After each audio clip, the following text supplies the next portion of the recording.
Welcome to the Spawn Chunks, episode number 142 for Monday, May 24th, 2021. My name is Joel Duggan, and joining me as always is my friend Jonny, but you on the interwebs may know him better as Pixel Riffs. Hello, sir. Hello, you on the interwebs may also know Joel better as a food-driven human, and we have just made everybody incredibly hungry if they were listening to The Render Distance. That's the extended version of the podcast that you can get at patreon.com/thespawnchunks. We've been chatting a little bit about our vaccination prospects and then rounding things out with a discussion of Joel's brand new smoker grill combo. So if you're interested in that, once again, patreon.com/thespawnchunks to get an extended version of the podcast in your podcatcher of choice every week. There is no zombie meat in my life. It will all be barbecued chicken and barbecued cow, much as I experience in Minecraft. But before I get into what I've been doing, what have you been doing in Minecraft this week? I have had an interesting week. I've spent days, literally days, about 4 days worth of my time rendering a 360-degree tour video for my museum build in the Minecraft Survival Guide. And most of that rendering time is taken up by replay mods, which is what I have to use to export 360 video. And this time around, I wanted to do it right. I realized that the mistake I had made with my previous 360-degree tour, which was episode 300 of the series, was that I hadn't accounted for the fact that 360 video needs a much higher resolution than your standard 1080p video, because if you think about it, you are stitching together 4 1080p videos horizontally, and imagining that needs, an extra 6,000 pixels horizontally, at least. So yeah, I ended up rendering a lot of video, and I couldn't use hardware encoding to do that because for whatever reason 360 video wouldn't be compatible with that. So I was rendering it using software encoding, which took 2 hours for about a minute and a half's worth of footage each time. Wow. And the video ended up being about 20 minutes. And unfortunately, YouTube was having some processing issues over the last week, and for whatever reason, maybe just because it was an unusual video being a 360 video, YouTube hasn't published it yet. I've already released the next episode in the series, but this episode 360 tour just didn't publish on YouTube. It is watchable on YouTube, though. So if anybody wants to go and see that, you can actually get a link to it either from the Survival Guide playlist, where it appears as a deleted video, but if you click on it, you can still view the video. Or alternatively, in episode 361, I posted a link in the description and in the comments if anybody wants to see that. So I was spending a bit of time before that working on the structure of the museum, which I think I'd mentioned before, about building it up in creative first and then taking a ton of screenshots and transferring it all to survival. And so, yeah, that was all for this tour. And I think it came together really well. Hopefully at some point it will appear as a normal YouTube video, and then everyone will be weirdly surprised that 3 episodes down the line they can watch a video that came out 2 weeks ago or whatever. But yeah, that was the main project for this week. With that done, though, I was able to start working on some other things I have in mind for the museum. Specifically, because I built the whole thing over the top of a stronghold so I could have the end portal there, I decided to turn that into an exhibit of its own, and I'm excavating the area around the stronghold, so it's just sort of isolating the rooms of the stronghold itself. We've got a portal room, a library, a couple of corridors, some of the corridors that have the chests in, and a few of those little jail cells and stuff, all of the features that I could find that are unique to stronghold structures. And I'm basically tracing around the outside with a layer of black concrete for better visibility, so the whole thing feels like it's kind of hanging in the void, as it were, with all of the different rooms of the stronghold standing out from this black background, which, now that I've got a decent chunk of it done, I think is a pretty effective way to do this. Yeah, I've always wanted to do that with the black concrete because it's just so dark. And if you do, even if you go farther and do it in the nether where the light tends to be really low anyway, you have to find a way to mob proof it if you're doing something on like the bottom part, but like for walls and ceilings, man, you just get this black void look in what can be a very small room, relatively speaking. Yes, yeah, it's something I did before with the end portal room in this world, but in a different stronghold. So my first end portal that I found, the first stronghold I went to, which is a separate one from the museum stronghold, I ended up converting the portal room itself into a diorama of the end and having floating islands in this room that is otherwise filled with black concrete. But it's interesting you bring up the mob spawning problem, because the other thing I did this week was build a mob switch. This is something that's actually been suggested several times by listeners to the show as I've worked on the museum, and as we've had discussions about how to balance lighting with mob spawning in survival Minecraft when you're at endgame. And it's a technical method of basically filling up the mob cap at spawn with mobs that do not despawn, persistent mobs, of which there are 3 easily accessible varieties. You have shulkers, Vindicators from Woodland Mansions, and Zombified Villagers if you've traded with them before they were zombified. So those, and I think maybe the Wither boss is also an option, although you'd have to trap 70 of them in bedrock somehow. Good luck with that. I think it's been done, but mad lads who do it.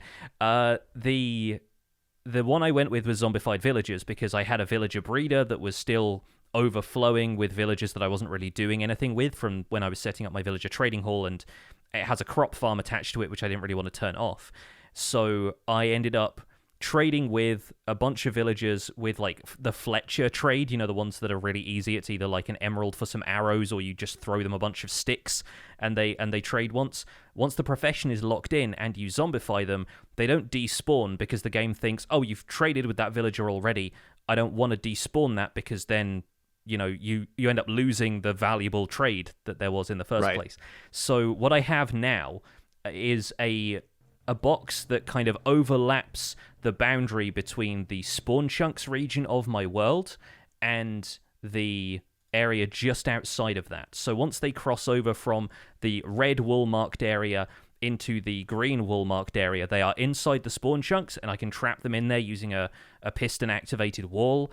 And if they stay in there, they stay in the area that is loaded whenever I'm anywhere else in the overworld, and no mobs spawn anywhere else. I have tried this, it works, and it is eerie. It is really, really strange, because, you know, you're going to areas that, you know, in the dead of night with no lights anywhere, no natural light sources. I went to a swamp, and I went under some caves in a mountain, and there was just nothing.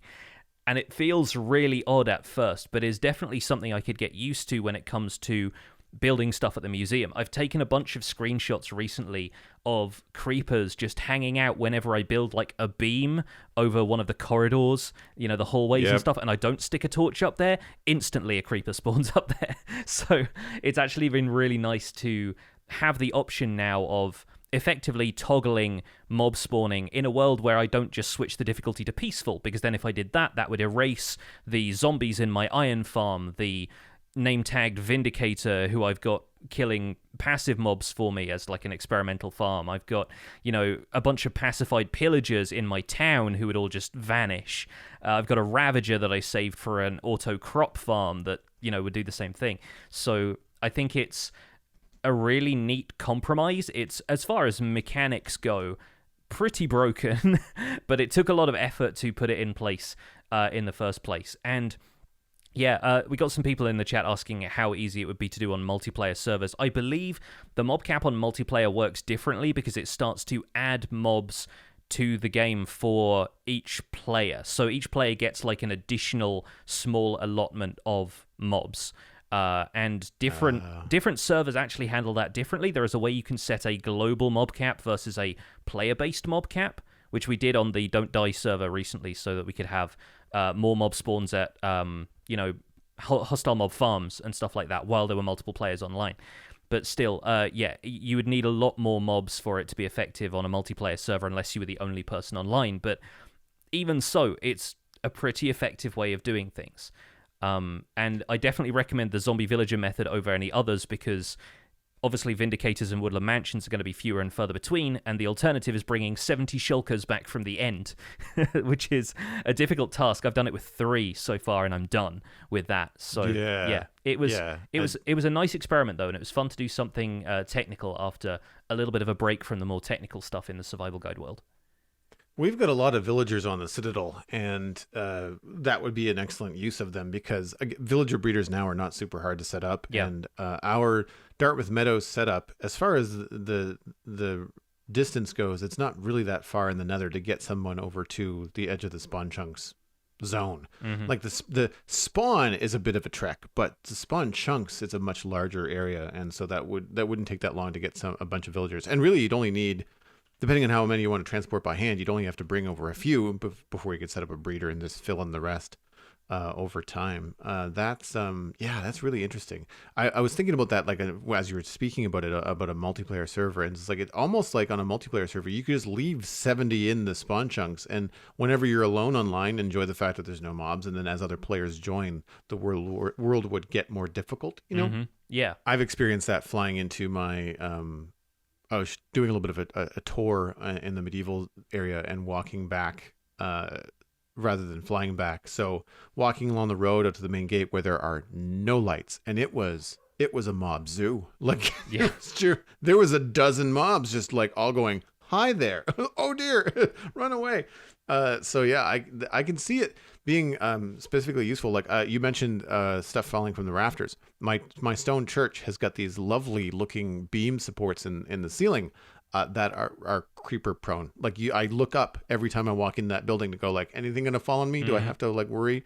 And I've come to, I've obviously forgot a few places in that building, but usually what I do is use redstone or buttons.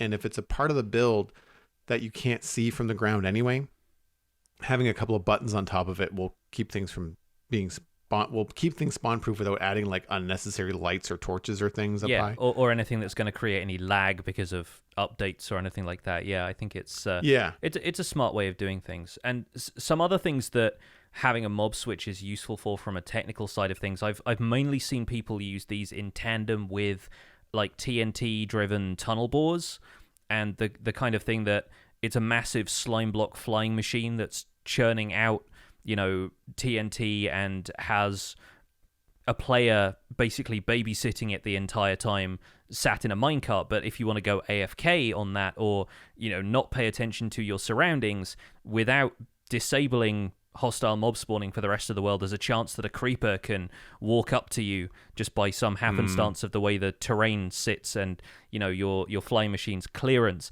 It can walk up to you, explode from 3 squares away, and you're left with an incredibly broken flying machine that took you maybe a day and a half to set up in the first place. So Right. I've seen a lot of people use them for more technical stuff like that, where it just requires for the safe operation of something like a TNT tunnel bore, you just need a mob-free environment like that. It certainly, I expect, gives a bit of peace to hardcore players as well. If you go caving in a ravine, you're not going to get a drop creeper falling on you and exploding instantly, because that still happens to me in survival sometimes, and it's a pretty much instant KO. Yeah. Oh, I've had for me it was Enderman. I was not prepared to fight Enderman in a cave, and I thought I didn't look at him, but I ended up looking at another one or something, and I got two-shotted. I was just like, all right, well, that's the end of that. Like, it's one of the reasons, like, I can't tell you the number of times in my Snapshot survival world where I've said, on stream, and that is why I don't play hardcore, because all this work would be like starting over again, which I don't have any desire to do that frequently. And I think, sure, I think a good chunk of it is my mentality. One, it's not a hardcore world, so I'm not thinking about that. But also, I play on a 4-year server where I'm basically endgame, and I'm not indestructible. But I've died so many times, it's not anything precious, and I've slept 10 feet away. So if I blow up, as long as I don't blow up in lava, I'm not really concerned about it on the Citadel. So that mentality was hard to shake in the Snapshot survival world. So a lot of times I was kind of rushing in. It's like, well, I maybe should have eaten a couple of steaks before I went into that cave that I saw a skeleton in, where I'm at half health and half hunger. I should probably have waited, So stuff like that is my own fault. But there's been lots of times where I've just, like you said, creeper from above. I got smoked by an iron golem. That kind of stuff is always a pain in the butt. I'm I'm curious. I'm glad that you mentioned that 360 video is available because I went looking for it. I was like, why can't I thought he said he was going to release it. I can't find it. That's going to be frustrating from the YouTube side of things because when that does eventually get published, or if it can get published, it's not going to be in the right order, right? Because YouTube is going to put it on the date that it was released, not the episode title. Yeah, I'm probably just going to stick it in the playlist and say, like, this is the right order to watch it, and if anybody's going back through it, then it's going to be an anomaly, but it will make sense to people, I think, after the fact. And in the meantime, I might try re-uploading it just in case YouTube processes it better a second time and the other video is just doomed. But either way, I want more people to see it because it is. It was a lot of work, and I think it came together really well. Speaking of the snapshot, the one last thing I've been doing this week is working on a couple of test builds in the snapshot to see what I want to do with some of the newer blocks once 117 really gets going. And so I've been working on this idea for a desert civilization for a while that I want to be maybe a little bit different from the average desert civilization. I kind of want it to be more technological and take advantage of copper and stuff more. So I've been playing around with a build style that involves a bit more of the what is it, exposed copper color palette and the kind of oxidized copper in tandem with some of the other stuff, and just putting together some builds that use more of that kind of greenish cyan color palette to them, along with sandstone. I think works super well.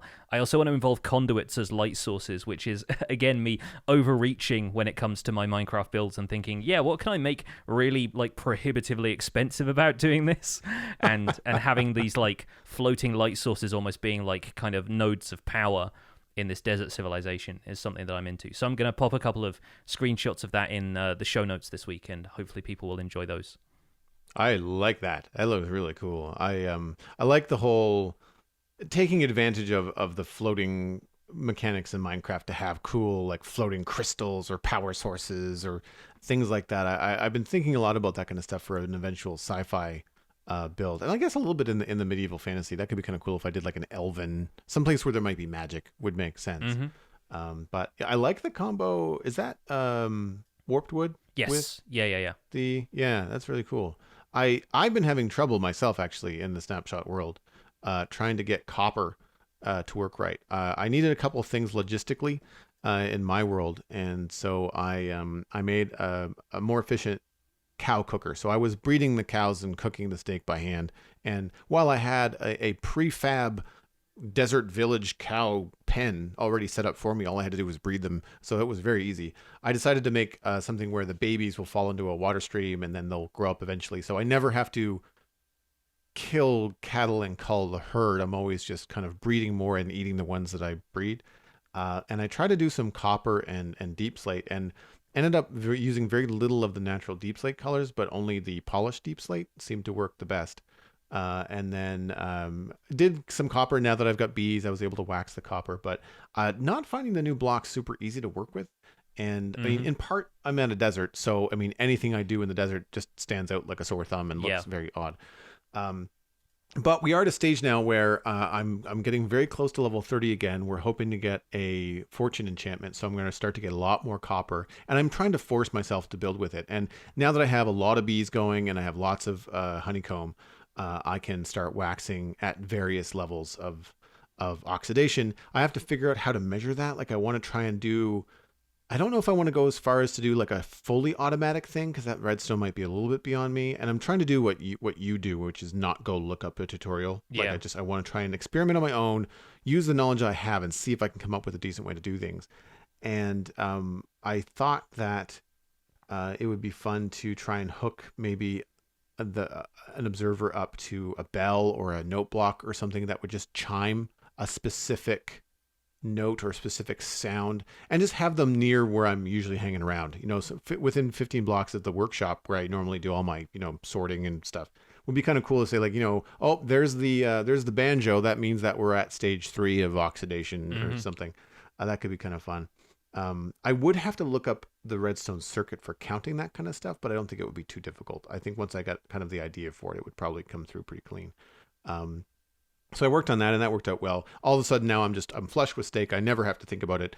Every once in a while I got to run by and breed up some cows, but after that it's a very easy thing to do. The dispensers dispense lava onto a slab, so like it cooks the cows immediately. There's no waiting. I'm not wasting any fuel. which was the other thing is like I didn't want to start wasting fuel that I need to use for smelting copper. So now that we're coming up on getting fortune, hopefully I'm looking at smelting a lot of copper and trying to use it quite a bit. And so I came up with a design for a bamboo powered smelter. And it works actually, surprisingly. And kudos to, I can't remember who it was. I think her name was Katie in the chat that suggested that I use leaf redstone. So one of the challenges with this design was to not have it be huge and trying to get the observers to send a signal all the way down to the bottom. It's about 10 blocks tall to the bottom piston that then breaks the bamboo when it grows up to the top. And the observer just uses a sticky piston to spit out a birch block that touches a bunch of birch leaves. And it's another observer observes the leaves changing their detection of wood update, which works up to 7 blocks. And because of the pistons and the different mechanics, I really only needed to do 5. So it works out very, very well. The pistons double punch, but that's fine because it just means that they get everything. It's not 100% lossless. Every now and again, a bamboo piece will land on the top of the bamboo stump, the part that you can't cut off because it won't grow anymore. But it's minimal. Like considering that you get, I don't know, a dozen or more and you lose one, like it's less than 10%, maybe even less than 5% loss. And everything just kind of runs. It's still kind of manual. Like you have to put your stuff into a smelting hopper and then let that go and turn that on. But other than that, it works pretty well. The one mistake that I made, it runs north-south. And of course, minecart rails prefer east-west, which is a terrible mechanic in the game. Like, it is infuriating. It took me ages to the point where I ran out of time on stream, and I'm glad I did because I was feeling the frustration coming through, and I finished it off stream because it was really maddening to try and place these rails when they should just go where you tell them to go. I don't know why. I'd be happy to hear from a developer if they can tell us why Minecraft rails prefer east-west over north-south when being laid down. It is really rough when you have a couple of tracks next to each other in a build like this. But, they always want to connect to their neighbors diagonally whilst you've got those two parallel rails running. It's really strange. It gets very awkward when you are setting up furnace arrays in particular. So we found some moss blocks, and I've been decorating with those. I've been experimenting with those. We haven't really done much with the drip leaf. The only thing I think I haven't found yet is just geodes and glowberries because I haven't found an abandoned mine shaft. And I'm kind of hoping that if we find an abandoned mine shaft, that might lead us to a geode. Like I'm kind of hoping we get both in one go on the survival world. On the Citadel, though, I with all the technical stuff happening and scratching that itch on the Snapshot world, on the Citadel, I went back into building and been doing worked on something I've been thinking about for quite some time, and that was to add another water wheel to the world on the river in the town and connect it to a carpenter workshop.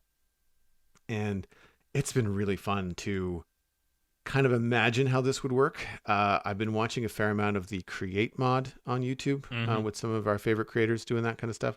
And I'm just imagining having that kind of functionality in Minecraft and thinking about, okay, well, which way is the river going? And how is the wheel turning? And what like shafts and things and cogs do I need inside to make that work? And it's all hooked up to a milling table at the surface level. So at the street level, you walk into the shop and there's a great big table with a saw blade, which is of course a stone cutter that looks like it's being run by this shaft coming out of the floor and a belt, and it's all hooked up to the water wheel, which I'm pretty proud of. And then somebody, again, great ideas. One of the reasons why I build live on Twitch instead of doing it all in creative first is somebody suggested a gantry crane to have logs be brought up from like barges and rafts and stuff in the river and have it loaded into the higher level, because otherwise you'd have to carry the stuff upstairs, which is just daft. Like, why would you want to do that? And so struggling a bit with that, it took a while to figure out that rather than trying to connect the chain to an actual structure, I should just connect the chain to the logs themselves and then put down rails and ladders and stuff to make it look like they're strapped down to a platform. It's hard. Like, it's not the easiest thing to do that kind of look in Minecraft because you can't do angles. What you want is something that looks like a pyramid, right? With chains coming up at 45s, but you can't do that. I tried a bunch of different things, trapdoors, fences. It all looked terrible. You could probably do it at a bigger scale. But it's only a 3x3 platform, so I took some time to do that. Had a blast working on it. It was a lot of fun to kind of get in and do the details and working on things like it is nice to have things like grindstones look like chains and pulleys. The chains themselves look good. I think I want to finally get in there and make the chains a 3D texture. Like they're currently the single voxel kind of planes, and I'd like to do a model where they've got 3D stuff. I didn't realize how used to it I've gotten, but my rails are 3D rails. It's a Vanilla Tweaks resource pack that I've downloaded. And in the Snapshot world, of course, I'm not using any texture packs whatsoever. I just want to experience everything as Mojang has designed it. And the rails are that flat kind of pixel plane again. Yeah. And yeah. I notice it constantly. It's like, oh man, where'd my rail go? Oh, there it is. Like why is this floating a pixel off all of the stuff I put it on? Yeah. I'm so used to having them be like 3D objects. Same with ladders. Same thing with that too. So that looks pretty cool on the Citadel because, of course, it makes it look like they're actually strapped down with something rather than just this weird kind of like polygonal plane. But that's really been it as far as the Citadel goes. It was a pretty straightforward build. I didn't have time to complete either one of them on stream, so that felt a little bit funny. But it just means that I got to go back and finish something else up, the next stream. I've been spoiled on the Citadel the last couple of weeks. I think there's been a number of times where like I've been able to build something in one stream, and now I'm back to taking like at least a weekend, if not a little bit more. I'm eyeballing the water wheel on this building and thinking how many of the blocks you've used in that just didn't exist last time I built a water wheel. I'm looking at like the spruce trapdoors in there. There's barrels, there's stripped logs. There's also the fact that you can now waterlog blocks in ways that, like, when I last built a water wheel, I think the way I got around it not having water further up around the structure was having cauldrons, and as though it's like bucketing water out of the river instead of having water sources on there, because they would just run down over the blocks, and you used to have those odd side textures where the block was repelling the water, and it tended to look all kind of strange. But yeah, I think it's really neat the amount of stuff you can do with effects like that now that there is a wider palette of blocks in the game to work with. You even mentioned using grindstones and the stone cutter as a saw blade and stuff. I think there's so much more that you can do with immersion when it comes to that sort of level of technology now that I think goes a long way in builds like this. Thanks, man. Yeah, it's a lot of fun. The first water wheel I did in the medieval realm was 9x9. This is 7x7, so it's a little bit trickier, but same principles. I didn't change a whole lot. I changed a couple block textures, so it's more of a spruce wheel, whereas the other one was more of an oak wheel. I was the same boat. The first water wheel I ever did was back in like 112, and what I did, similar to your cauldron, I used trapdoors along the outside of the whole wheel, but when it got to the surface of the water, I just didn't have a trapdoor there. I just had a log kind of touch the surface of the water. So because there were trapdoors everywhere else, you kind of assumed the trapdoor was under the water when you get down to the surface, but you couldn't see it because obviously it wasn't there. But the waterlogging stuff really opens up a lot of possibilities for different things. Farms I've been looking at. All kinds of stuff with waterlogged blocks. And it's hard to see in this photograph, but I was talking a lot on the stream about having a sense of history in the build, but wanting specifically to hone down, it's like, that doesn't necessarily mean ancient history. Like I used some stripped dark oak blocks at the bottom of the water wheel, where it was both in the water and just out of the water, to try and kind of give the idea of like, it's rotating. This part is wet because it was under the water not 30 seconds ago. And so I found that having that sort of sense of movement, like not putting the crane at the bottom or the top, but putting it halfway up, right? Like it gives you that sense of history, not just that the town is old, but that something happened 5 minutes ago that you weren't here for. And where you can't get things to move in Minecraft in the same way that you can in the Create mod, which I'm very jealous about, then you can kind of infer that with a little bit of, I will say, like texture storytelling, I guess, or position storytelling. I'm not sure how to really word it, but it was something we were talking about at length on stream. It was a lot of fun. The other small bit of homework I did was I copied my 2 characters from the PC version of Minecraft Dungeons over to the Xbox Series X cool. How did that go? Yeah, No problem. It's honestly, it's like using Google Drive. Like you log into Minecraft on the PC or Minecraft Dungeons, and they say, hey, we've updated cloud saves. To access that, go to your character menu. And so when you go to your character selection screen, when you click on one, it just says, do you want to upload this character? You go, yep. And it says, here's an empty slot. Okay. I only had 2 characters, so I don't know if you can upload more than 3. I would imagine 3 is probably the limit.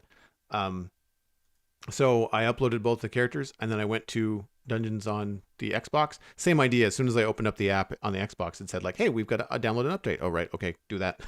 And then it says you go in and you can then, in the empty slot, instead of create a new character, you have create a new character and or download a character. And as long as you're logged in, which you probably are if you're on the Xbox, then you can just download the character. It was easy breezy. It was weird because, of course, once I logged into my top tier character, which is only like level 29, I was in the camp and there was all kinds of things I didn't know how to use or do because I haven't logged in a while. But the thing that stood out to me the most is noticing how difficult the inventory is to manage on console. Right. Yeah. With a controller. Because it doesn't, when you move something on the PC, it works like the Minecraft PC inventory where you click on the thing and it puts it into your cursor hand and it hovers above right where you took it off. And then you can move it left, right, up, down. You can kind of organize your inventory. On the Xbox, it wants to help you and tries to auto-equip it. So it moves it to the left-hand side of the screen, far away from your inventory, and tries to put it in whatever equipment slot it goes in. But you're like, but no, I don't want to equip it. I want to just move it. Yeah. I want to organize all of my swords and stuff next to one another so I can look at them and decide which ones I want to keep and which ones I want to bail on. And it took me, I went to go play Minecraft Dungeons. I spent 45 minutes of my lunch hour organizing my inventory, and then I had to go back to work. Yeah.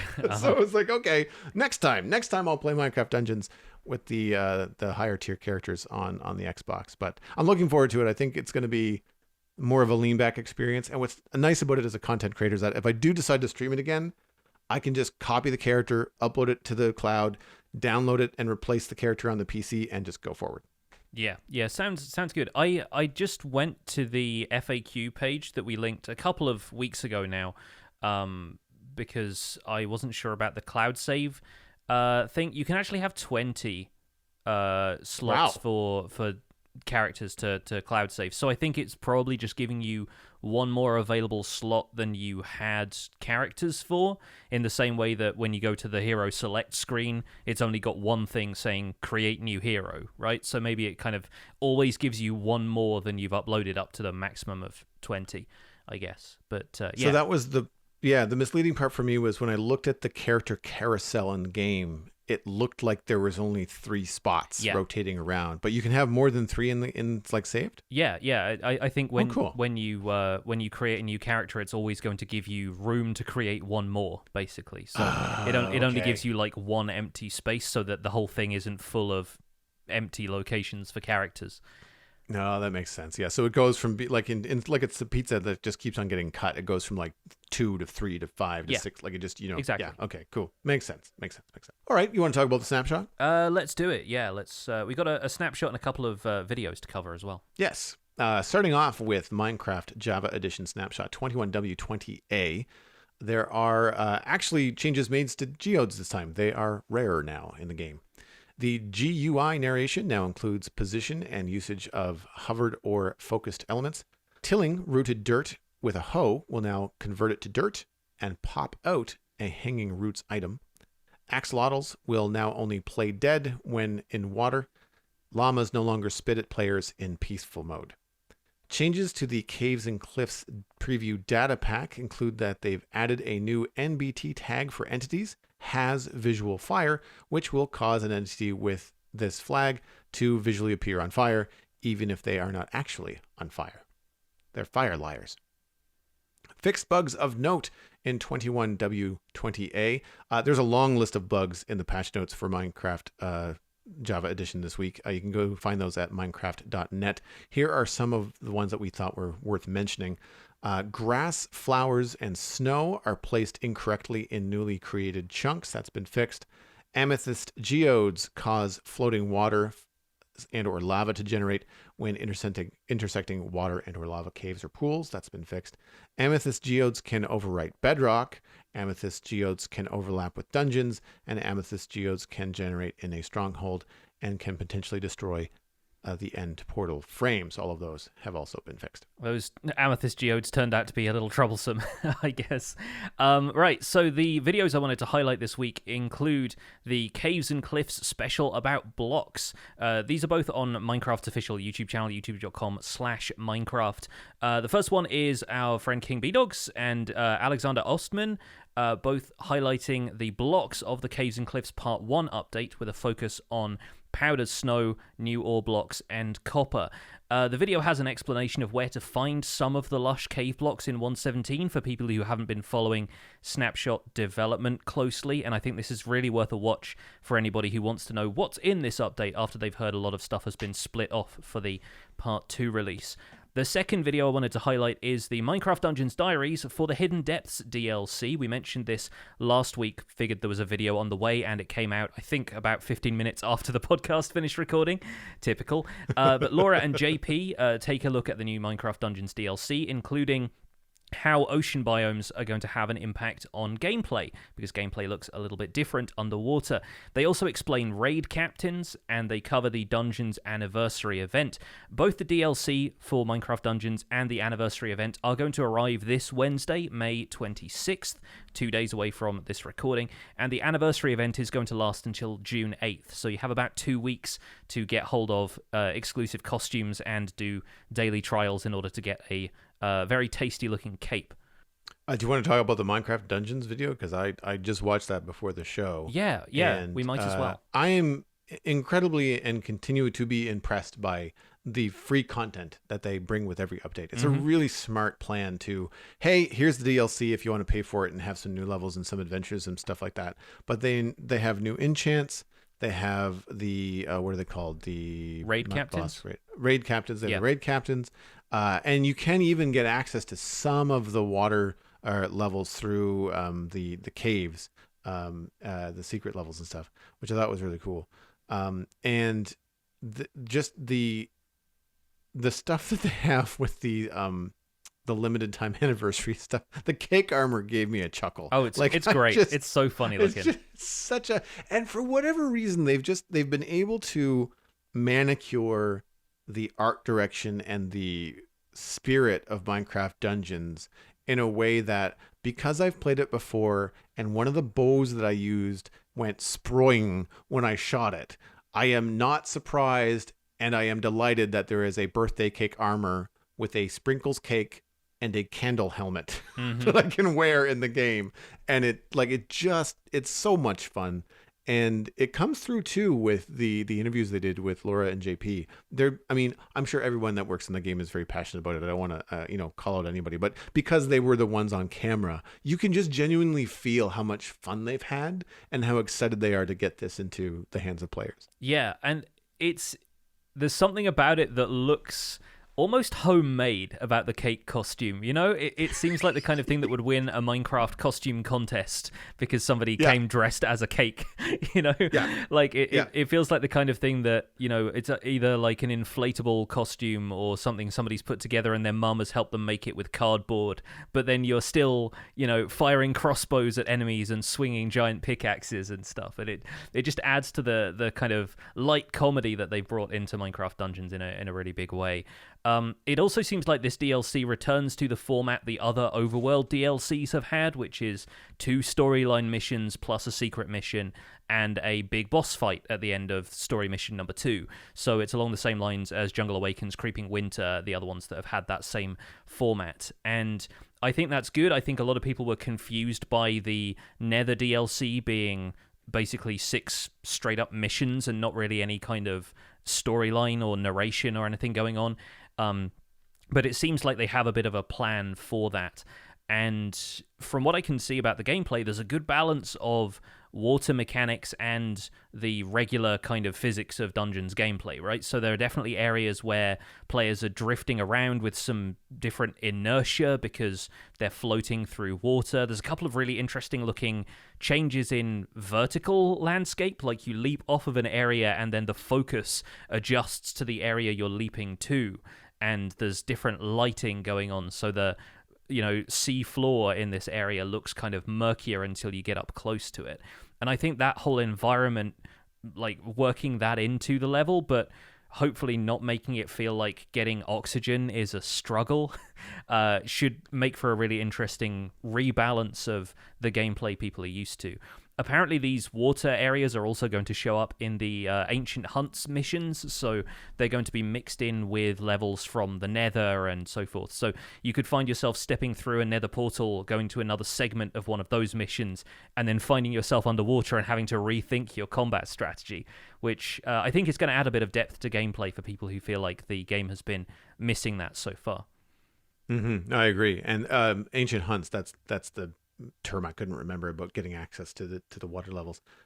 And it's funny that you mentioned depth, because I mean, puns aside, from my limited time playing dungeons, whenever you come to the edge of something, it's bad. Like, you don't want to jump off of it. You want to generally, unless you can see the bottom and it's only a few blocks away, it's going to cause you to die. Whereas some of the clips in this video, like, players are jumping down tens of, if not 30 blocks, because they're underwater. So they're floating down, not slowly, but like slower than you'd fall. And it really creates a lot of verticality to the levels, which I wasn't anticipating, which is very, very cool. And I thought that the graphic way that they represented the fact that you're walking through what looks like a glassed over dome. So you're fine, you're in air, you're fighting dungeons and doing things in a way that you normally would. But then everything else outside of that path that you're walking on is like coral and seaweed and all kinds of really cool stuff. Man, I mean, I'm sure you're probably right behind me on this, and I know I keep on beating this drum, but I want all of those hidden depth blocks in Minecraft. Yeah. Holy smoke. The environment design is off the charts in some of the Dungeons DLC. Really, really pretty. Like, the things that caught my eye quickly were like different tile sets for Prismarine, stuff that looks like, more of a tile than just like a block or a brick. Dark magma blocks where they're mostly black as instead of mostly orange. Squares, stone tiles, stone that looks like the same pattern as purple blocks, like that 2x2. Man, like just really, really out of this world stuff. It looks really immersive. There's probably more blocks that I was seeing that I just wasn't even registering. Lots of bubble columns, and in the dungeons that I've played, the jumping mechanics are usually like springboards or catapults, and in this they're clams. Yeah, I love the reskin of the piston springboard as a clam. Is very, very funny. Yeah, there's really clever stuff. The raid captains feature seems like a smart one as well. Like, it's a mid-level way of adding the kind of modifiers that you'd get in daily trials. So instead of getting bad omen like you would for killing a pillager captain in vanilla Minecraft, it effectively gives you a list of additional challenges that are added to the level. Like, now all of the enemies are enchanted with thorns and it's going to be harder to fight them, or now all of the creepers from this point on are going to be replaced by baby zombies. And there's a few kind of level modifiers that can be activated mid-stage. And I wonder if people are going to find ways to exploit that, like basically have that enemy follow you as far as the end of the level, or if it's going to be possible to do that, and then kill them right at the last second and then still be able to claim the reward at the end of it. I expect there might be some shenanigans happening there. But again, fun ways to reconsider playing the game. And yeah, I do think they're doing a great job with this. The next DLC after this is the one that they've teased so far is going to be related to the end.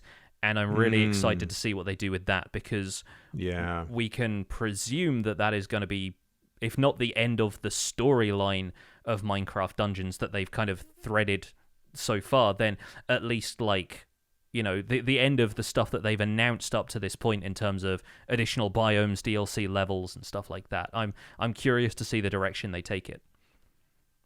Now, from my limited time in the game on Xbox, looking around the map and stuff, I've read it online, but it does look like I have to pick up the DLC separately on Xbox in order to access that. Yeah.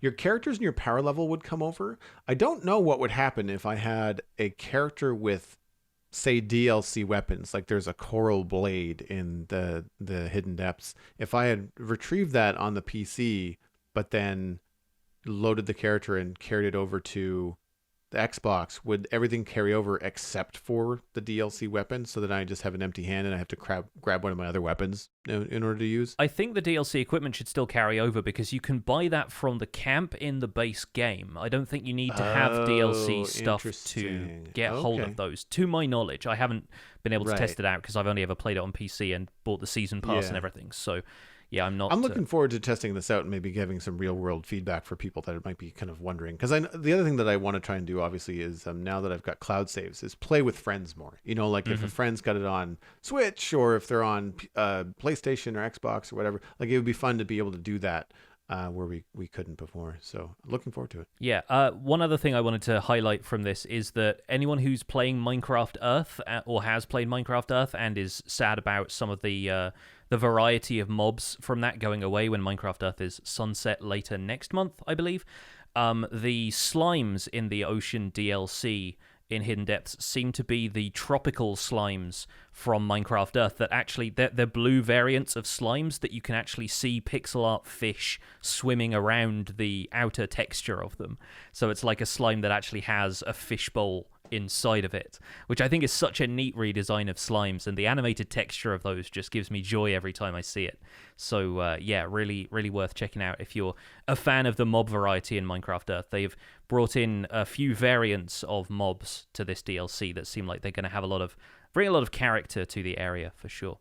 Let's talk about the snapshot though, because again, this is a fairly light snapshot this week. It's mostly tweaks to existing features. We think we've probably got most of the features that are going to arrive for 1.17. I think it definitely seems like, I don't know if you agree with this, that we're getting much closer to a release candidate for the first half of Caves and Cliffs update at this point. Yeah, I definitely feel that way too. Started with last week where they removed a couple things, or I shouldn't say removed, postponed a couple of features to later in the year. But this one with all the bug fixes, specifically the bug fixes to the amethyst geodes, making them more rare, trying to have them not interfere with portal blocks, bedrock, like all that kind of stuff feels like refinement of the part 1 generation, cave generation and stuff, and new feature generation. And I'm running the course, in the Snapshot series, trying to explore and use the new blocks where I can. And the only thing that I've been hamstrung by so far is just not having yet found a geode. Yeah. I also haven't dug a grid underground looking for one. I'm kind of hoping to find one a little bit more naturally. But yeah, I think, as far as those go, I mean, it sounds like it's coming closer to a release candidate. I think the one thing I'm hoping that they're still taking feedback and consideration on is and something we'll get into a little bit later is the where you get everything and how you come across everything. I like the fact that hanging roots will now drop separately from the rooted dirt, so that if you wanted to use those in decoration, landscaping and stuff, you can do that. Instantly my brain goes like, it would be a really nice touch in some of the landscaping and roads that I've done before. But also if you're doing like a big cave build or something, if you go as far as to, and when Optifine catches up to 117, in a lot of cases, people do this with flowers or grass. You can have a couple of different textures for the same object and just have Minecraft randomly put in different versions. Yeah. So you could have a couple different versions of rooted dirt so it doesn't look so repetitive. And it could really open up a lot of possibilities for just that little sense of immersion. Like, I find that a lot of times now, as I'm detailing builds on the Citadel, I'm looking for these little blocks that will just make a big difference. It's not necessarily something you're going to see all the time, but as you walk by stuff, having that noise to the left and right of you is going to help. So I don't want to discount the stuff. We talk a lot about copper and deep slate on the show, but there's a lot of vegetation and stuff that I think is going to be important. And I feel like they've sorted out all the world gen. I don't know about the plant stuff. Yeah, I'm curious to see how that stuff comes together as well. Like, being able to get hold of moss and all of the moss plants. Like you grow azalea from that. You get, rooted dirt from azalea trees, and then you can get hanging roots from the rooted dirt. There's like a cascading effect that happens when you just get hold of one block. Suddenly you have access to a ton of other stuff as well. It seems like the spore blossom is the one thing that we're not getting from Lush Caves. I think that's probably been delayed until actual generation arrives. But in the meantime, you still have azalea leaves, moss carpet, drip leaf. A lot of that stuff comes into play as well. While we're on the subject of foliage as well, I want to highlight the fact that the grass, flowers, and snow being placed incorrectly, the bug that's been fixed, is one of the older bugs that we've seen them fix recently, and it's the one that generates grass and so forth over areas which have been replaced in a secondary pass on world generation by things like lakes, and it's the thing that will cause snow layers to generate over a pool of lava and then make you think you can run on terrain, and then you fall through into a lava lake if you're not careful. Or if you see floating grass above a pond in a forest or a plains biome, then that's caused by this bug, which just doesn't delete those when the game replaces that part of the terrain with a different feature. And honestly, I think it's a good change, because that does immediately look kind of buggy when you find it, but yeah, it's one of those things that, while it's annoying and unsightly, it still kind of reminds you that Minecraft is a quirky game. So even though I fully agree those should be gone, I'm going to kind of miss them in a weird nostalgic sort of way. This isn't a hill I'm going to die on or anything, but I think it's one of those things that, like, a little piece of history. Like, you're an early player if you remember the floating pieces of grass, I guess.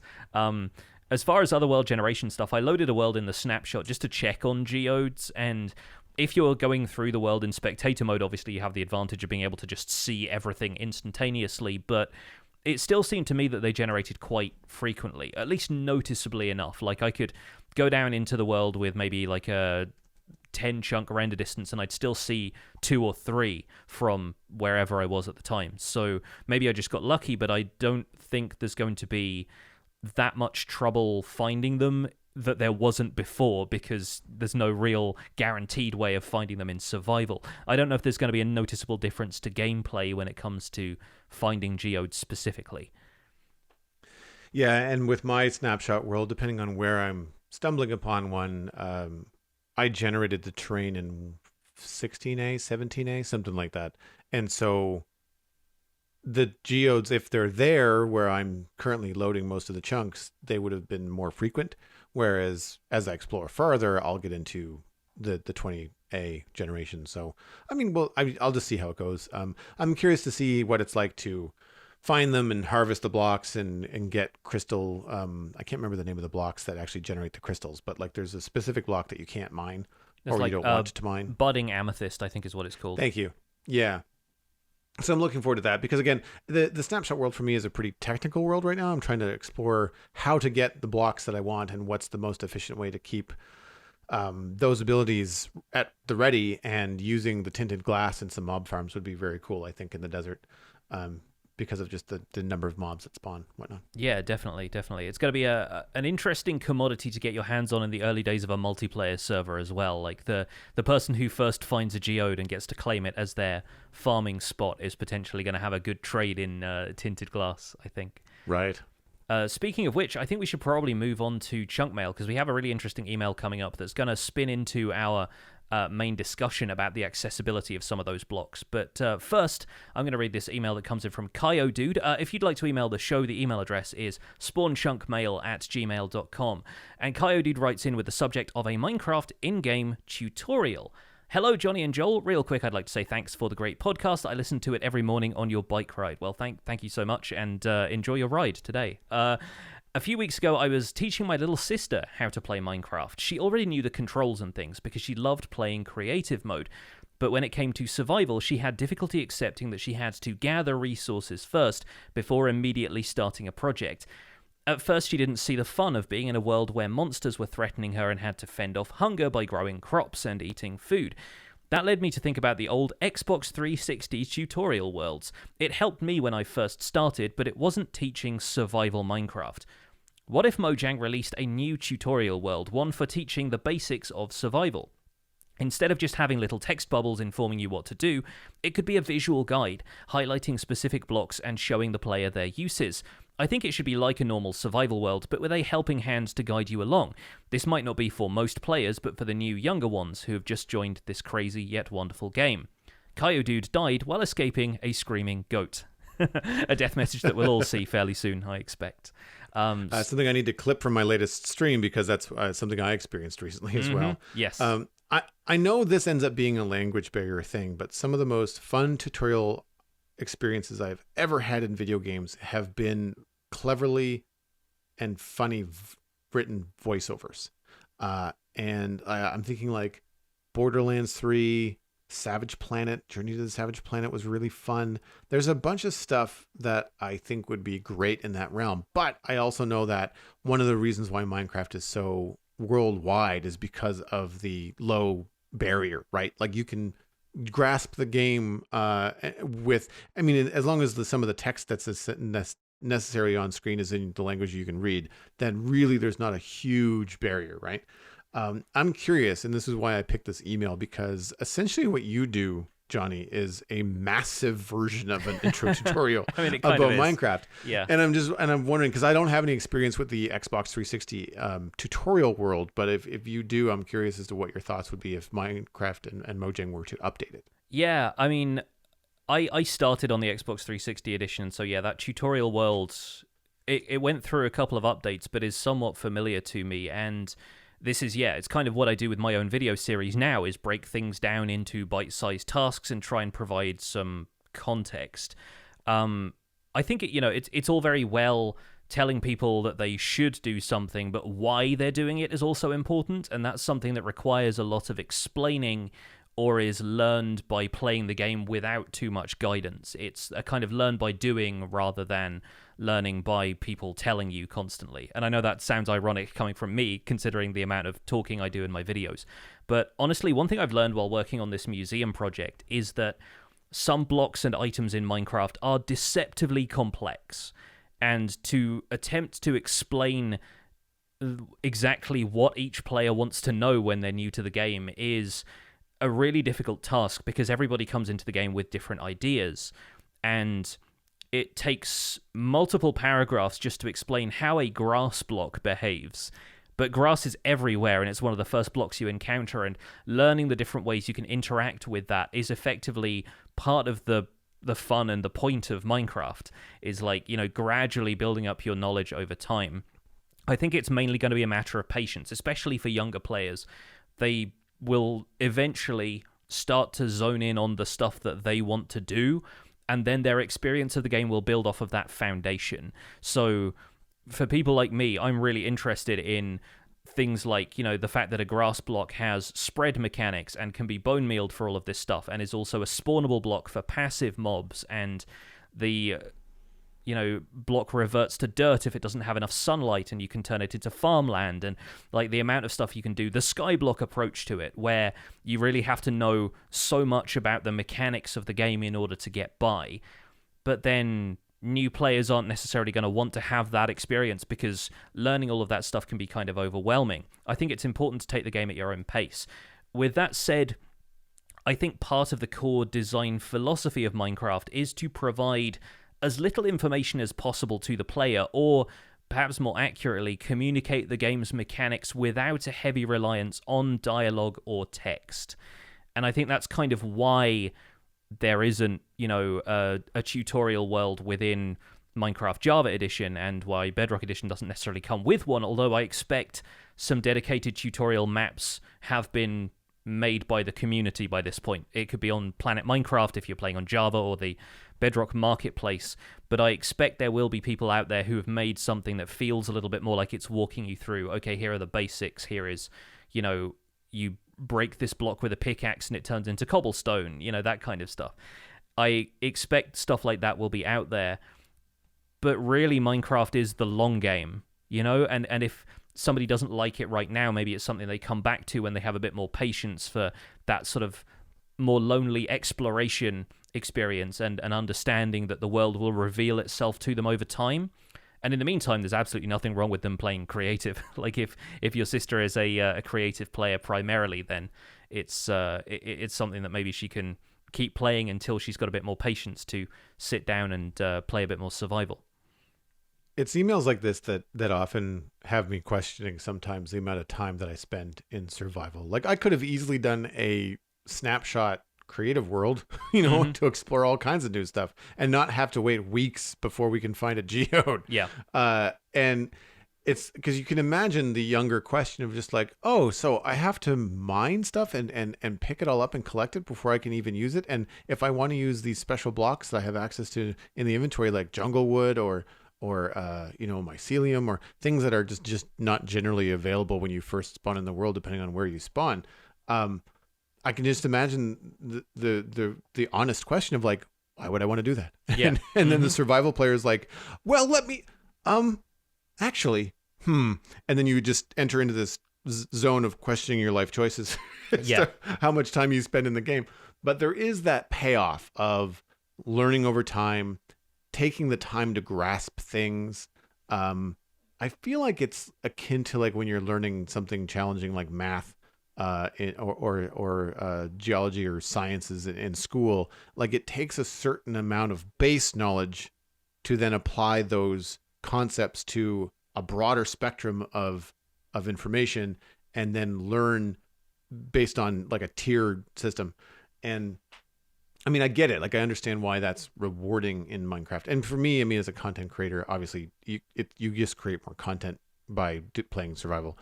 I think one thing that would be an interesting way to kind of augment this, and this was an idea that I got from watching Tango Tech play the Create mod, which is a very complex mod. And one of the things that they do, rather than long-winded explanations, they do these little animations that pop up in the middle of the screen if you want them to. By pressing a key, it'll show you how this gear works or how this conveyor belt system could connect to another thing. Because there's some weird and wonderful new blocks and devices that they add in this mod. And I was thinking that when I was playing the Snapshot world, I knew a lot of what was happening. I would unlock iron, I would get coal, I would say, oh, I've unlocked spruce blocks now and blah, blah, blah. But the little pop-up that you get in the top right-hand corner that says, you now have a bunch of new blocks. Don't forget to check your recipe book. Like, if you're out exploring this beautiful world or if you're defending yourself against skeletons or something like that, you don't catch that. Yeah. And I wonder if there would be an interesting toggle in the settings to say, do you want regular tutorial pop-ups or do you want new player tutorial pop-ups? And in a way, it would be nice if, like Minecraft Dungeons, or I'm trying to think about another game.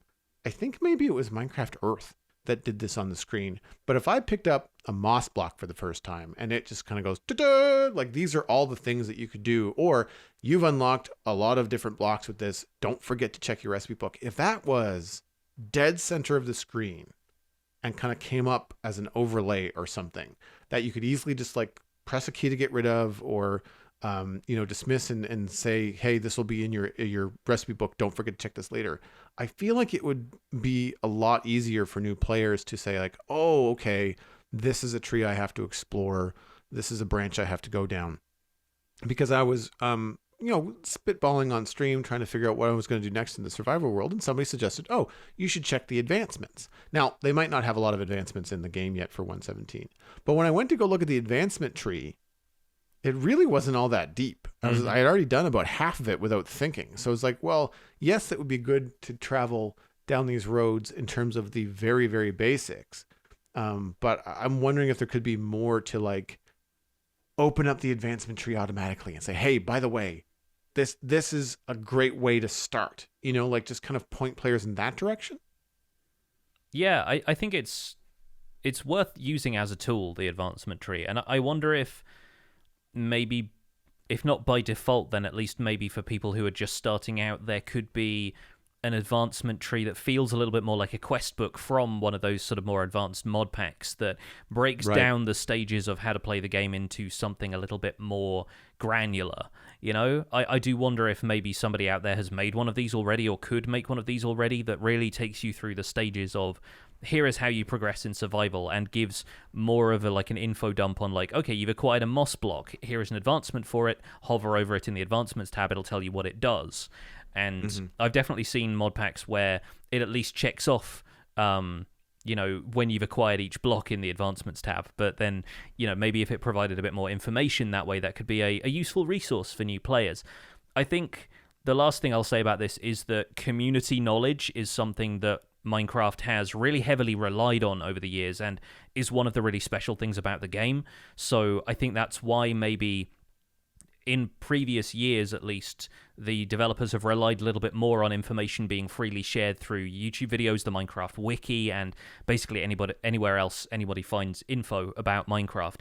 It tends to be pretty heavily supported or encouraged by the developers, if not explicitly, then at least, they've said the information is out there, and they've done their best to clarify things through their own YouTube videos now about where to find some of these new blocks. I think it's the kind of thing that you pick it up by participating in the community, and that strengthens the community as a force overall. It really brings people into the idea that they aren't playing this game alone and that the knowledge is out there if they need it. Well, and similar to the experience I was talking about in the render distance about my new barbecue, and learning about that online, I really enjoyed learning about Minecraft by watching Paul Soares Jr. and eventually moving on to some of the hermits.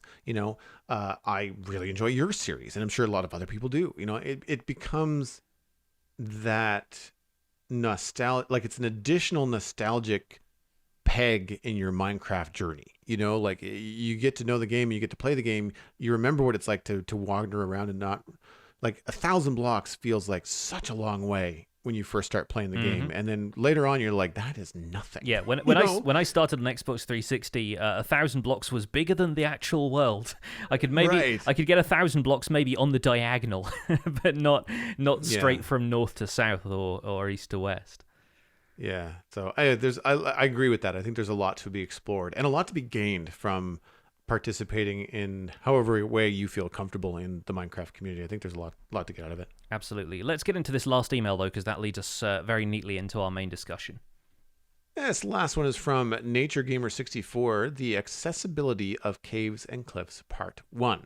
Hi, Pix and Joel. My friends and I have a realm that we play on called Friendcraft. Wow, what a creative name, I know.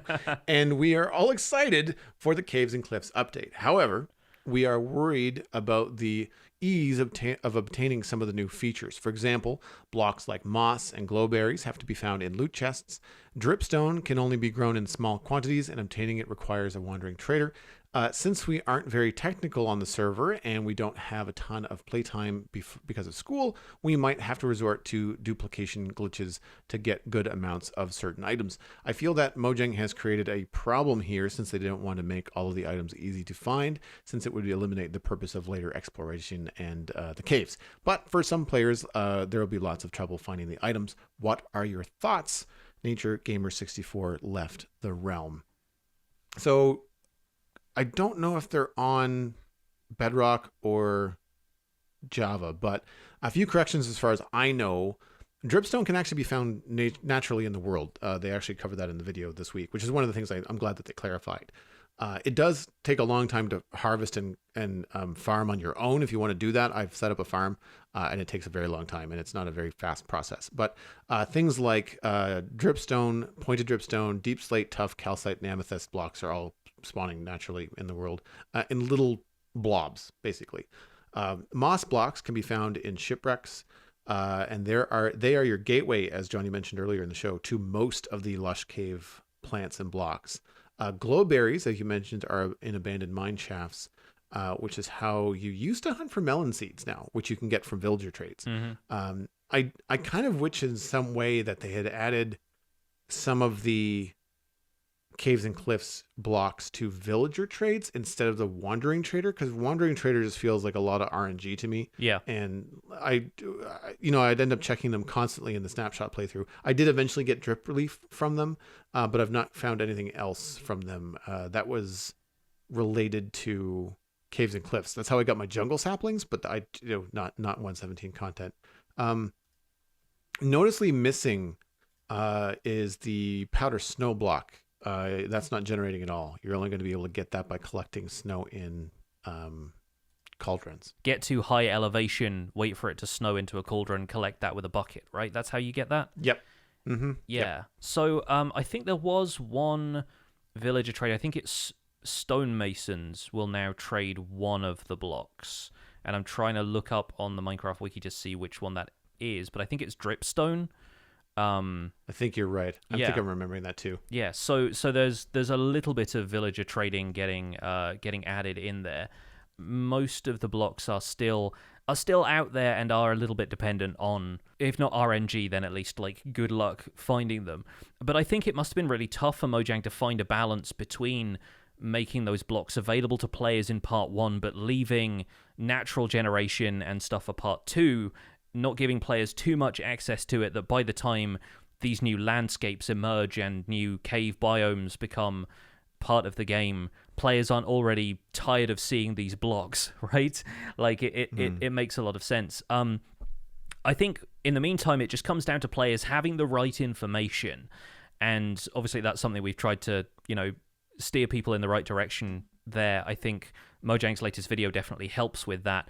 And I'm certain that content creators are going to circulate that information further once the update actually arrives. Once you see everybody and their mum getting moss blocks, then you'll know where to look for them yourself. I think in the meantime, it's a little bit tricky to make a definitive guide to it because things could still be tweaked and changed a little bit before release. And yeah, I think it's going to be the interesting thing is going to be prioritizing which ones you want to find, because if you want to find moss, then that friend goes out looking for all the shipwrecks they can manage to find. Or if somebody wants to go looking for dripstone, then maybe a bit of light caving and then some sort of dripstone farm, or being able to trade with masons if they can get hold of dripstone blocks that way. Okay, yeah, it does seem to be part of the tier of trades where you normally get polished andesite, granite, and diorite from. That can now also be dripstone. So you can get a lot of the building block that way and then start growing the pointed dripstone on that, as per Joel's farm, which, as you mentioned, is a little bit slow.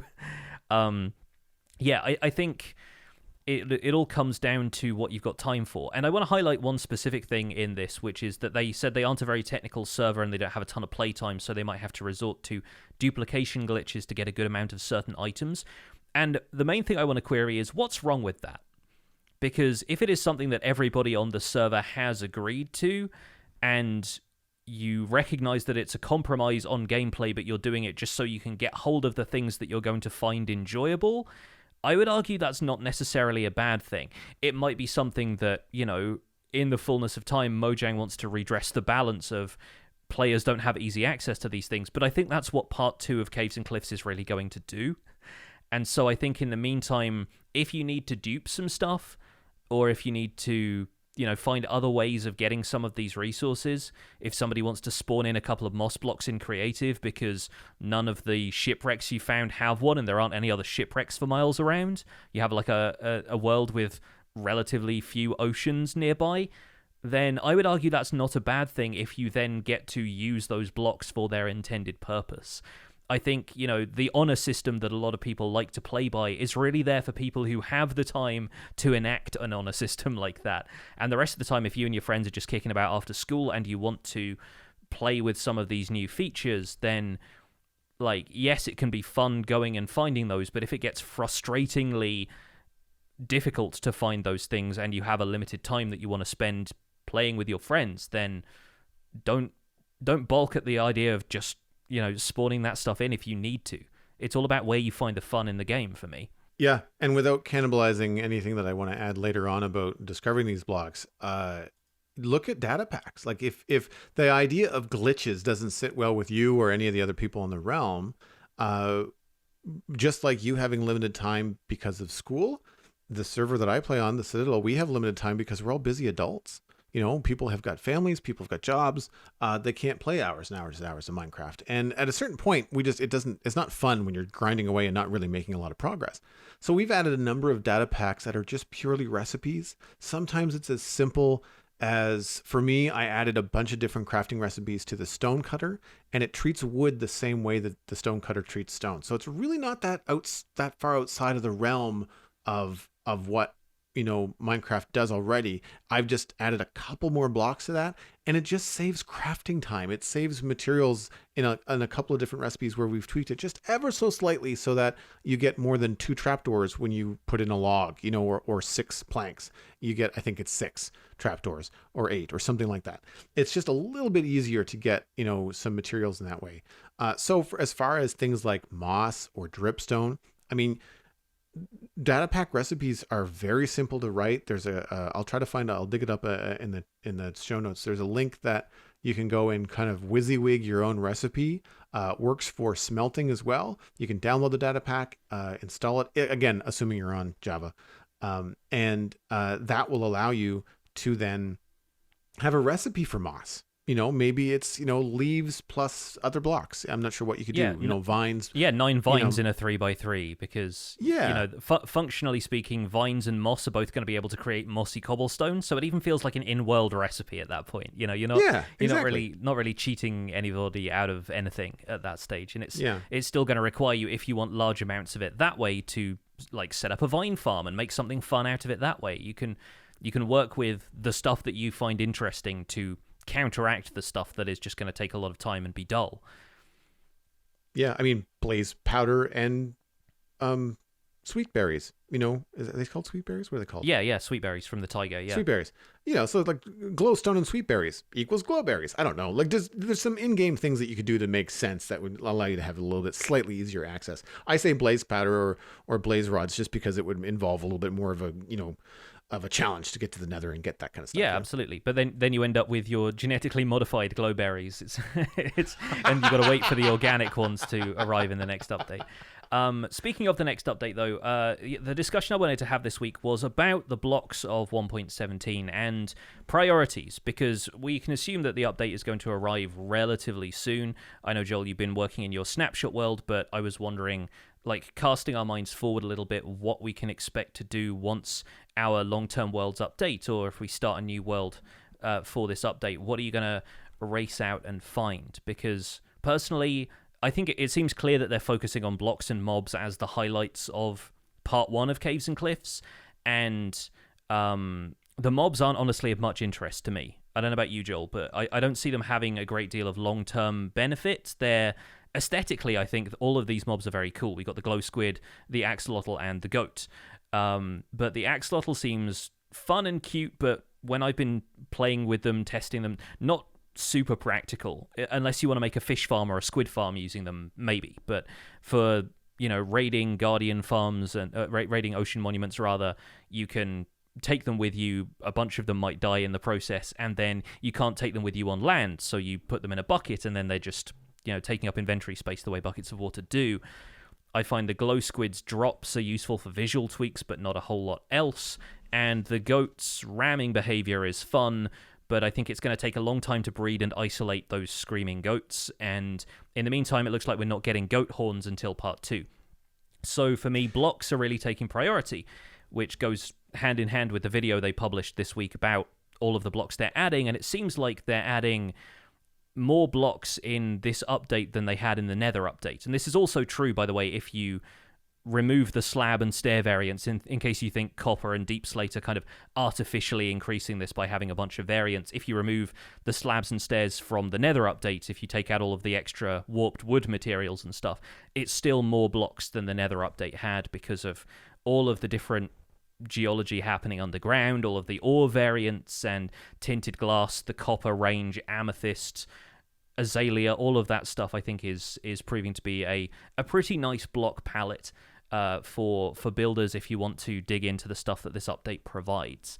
And so I was wondering, Joel, now you've had time to play in a persistent Snapshot world, what would you prioritize getting, either for newer players who are starting a new world in 1.17, or on the Citadel, what's the first thing you're going to go out and find from newly generated terrain? So for me, moss and the moss-related blocks are apparently the hardest to get, but are what I'm gunning for. I've been using, as I'm sure you have, green powdered concrete, for mossy-looking grass in certain places.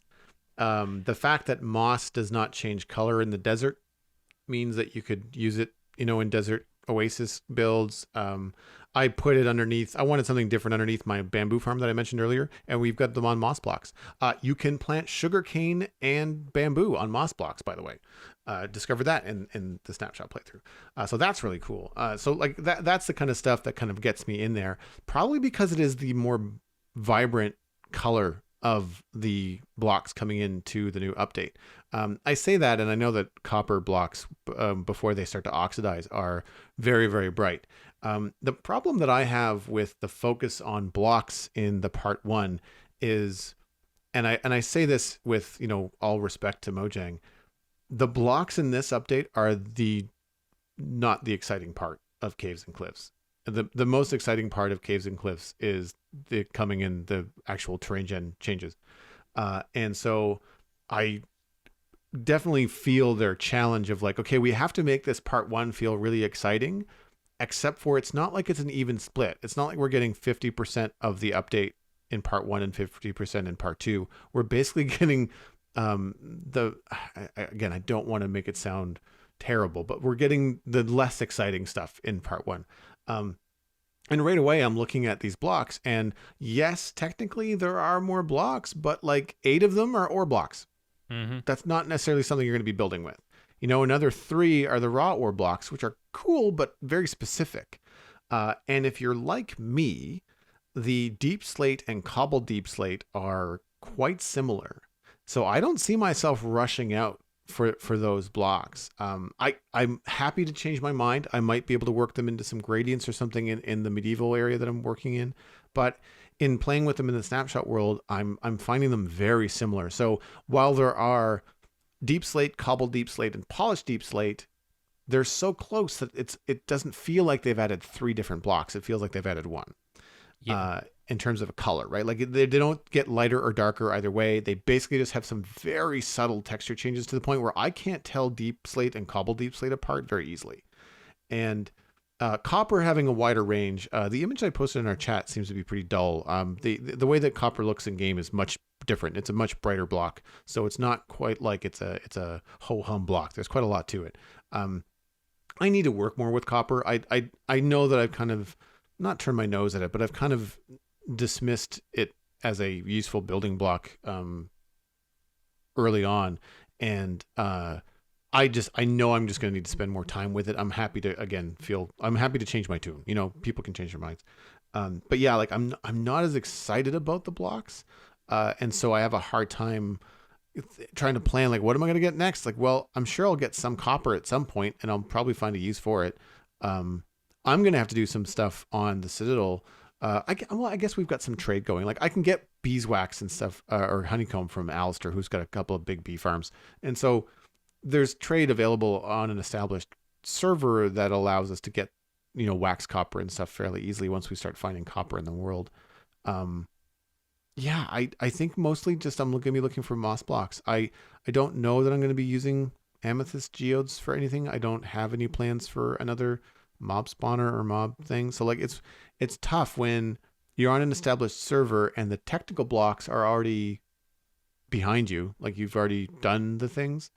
But yeah, so for building, it's more the moss stuff. What about you? Like, what are you most looking forward to? Like, what's the first thing you want to try to explore? I think moss and copper are probably 50-50 split for me. Like I really want to get hold of moss just so I can, like I said, I'm planning on starting a kind of desert build, and I want moss to form like an oasis or like a fertile area by a river, and I want to be able to, like you said, work with blocks that stay green in other biomes. So Azalea is going to be top of my priorities list there as well, because the leaves look so good in those builds. And I think the leaves also have a really nice texture that's different from some of the other stuff. And then copper is really it. Like I want to get the most out of copper that I can, starting in 117 and then seeing what happens in 118, because I feel like in 118 it's going to kind of get put by the wayside a little bit when we can do all of this cave diving in these deeper environments and start building up bases in there. I feel like I'm going to go underground for a while, and I think copper is going to maybe look better above ground in sort of a larger, more like industrial looking installation. And then you can maybe work copper into decor underground, but I think it's going to require a different block palette at that stage for me. So I'm planning on working with copper, working with a lot of the gradient that copper provides, because honestly, I like putting those four main copper blocks side by side and almost building like large pipes out of them in that order, like in that gradient, because I think it provides a really nice color scheme for something. So I'm going to be getting hold of a lot of that. And honestly, I'm aiming to get Fortune as soon as possible, is one of the other things, because that will then allow me to get the most out of copper and other ores. And I think the mining experience, even though we're waiting for 1.18 for the caves to get bigger and mining to become more strategic and whatnot, I do still think the mining experience is going to change based on how Fortune will now affect iron and gold as well as copper. So we're looking at a bit of a rebalancing of the resource economy, even as early as Caves and Cliffs Part 1. So I think those are going to be the key elements of this for me. Like you, I'm kind of happy finding amethyst when I can get it. I like tinted glass a lot, and I would like to use that to add more depth to builds with windows and so forth, but tinted glass can't be made into glass panes. It doesn't have different colors. It's going to be fairly circumstantial when I want to use that, so I don't know if I need to have tinted glass like right away to get some of this stuff. The amethyst blocks themselves, I don't know what I want to do with those yet, so they're kind of on the back burner for me.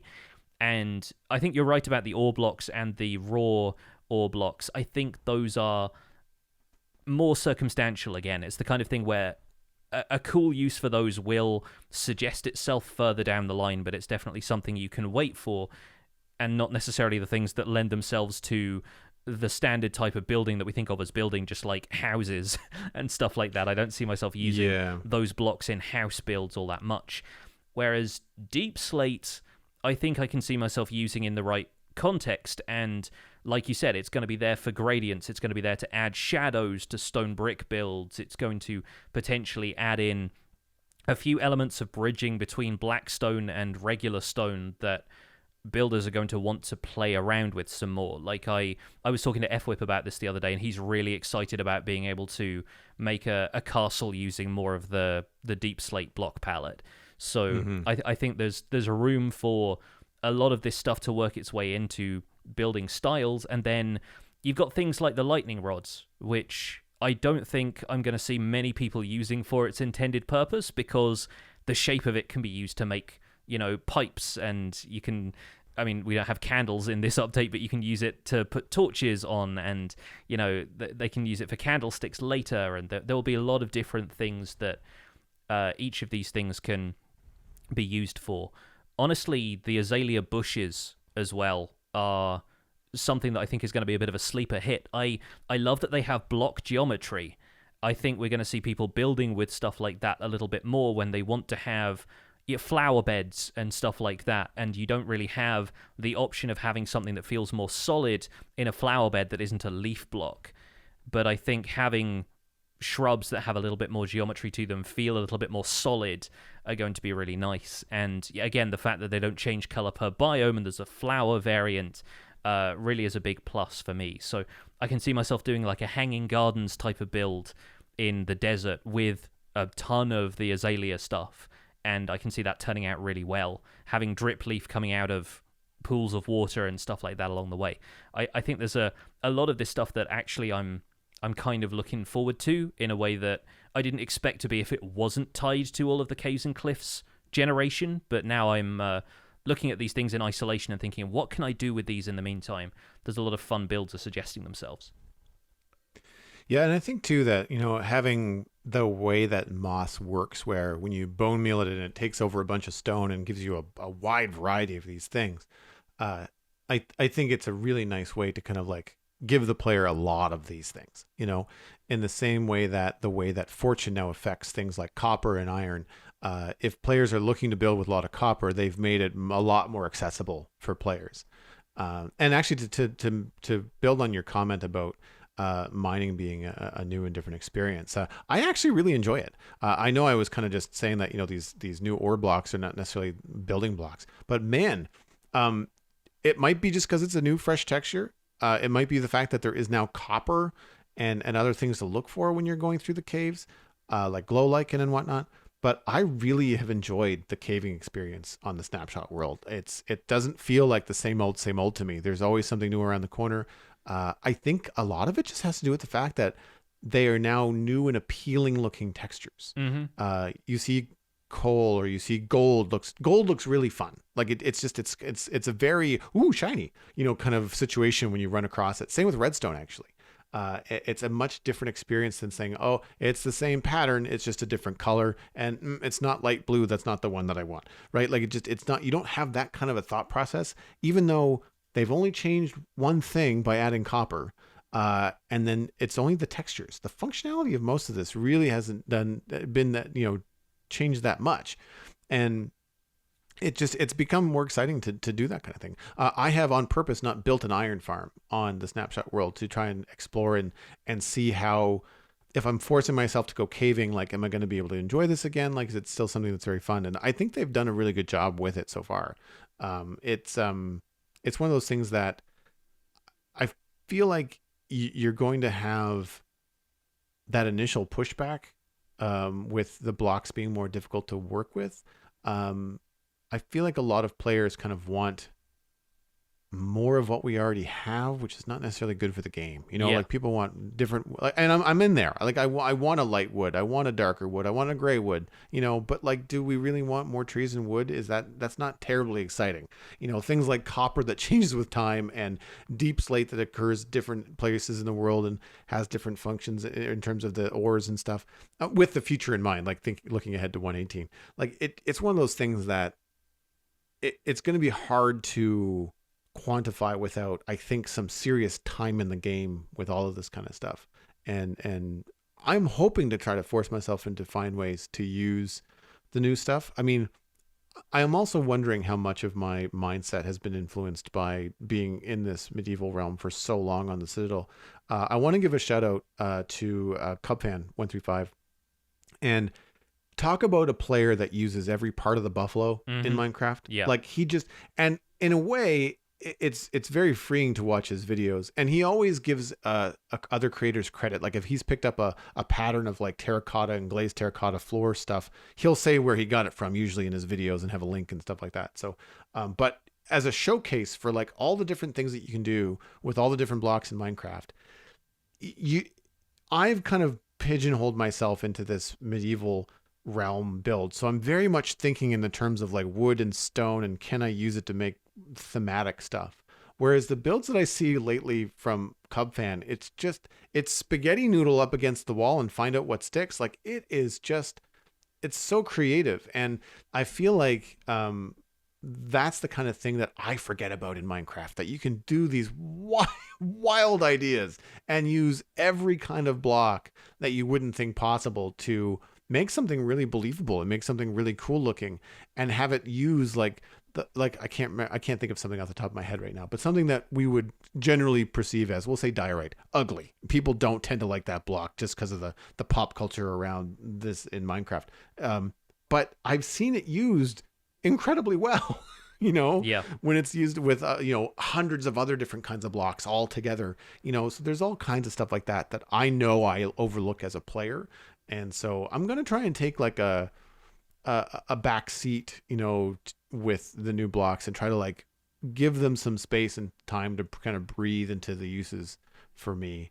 Cause I mean, we don't have any big plans with them, but I guess it's more of an organic, what's the word I'm looking for? Like an organic process of how it's going to be incorporated into the Citadel. It's going to be a discovery process, I think, for a lot of people. How they use stuff like calcite and tuff and dripstone.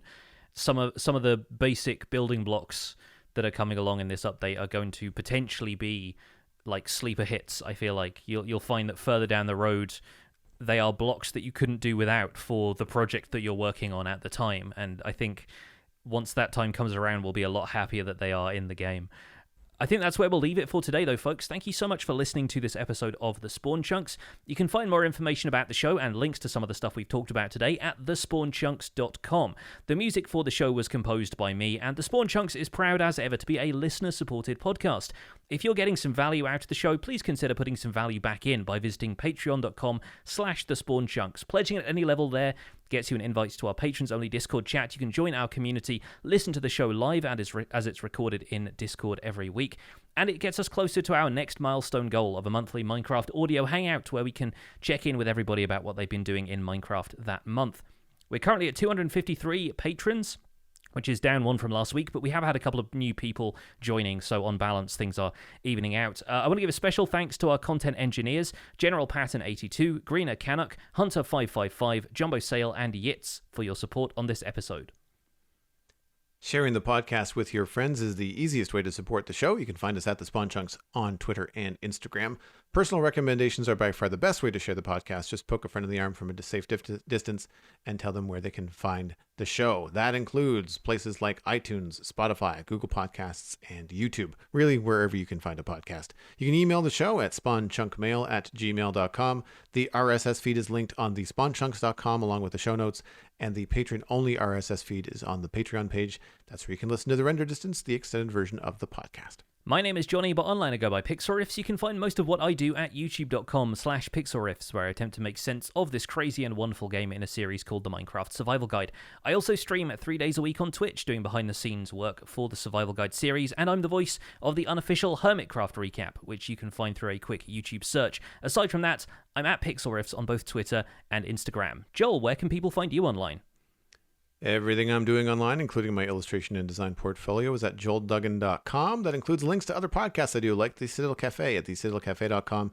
And you can follow me at Joel Duggan on social media and Joel Duggan on Twitch, where I do the survival Snapshot playthrough once a week, sometimes twice. And then, of course, weekends are very often on the Citadel in the medieval realm. Thanks for visiting the Spawn Chunks. The world outside is infinite, and we're barely out of the blocks.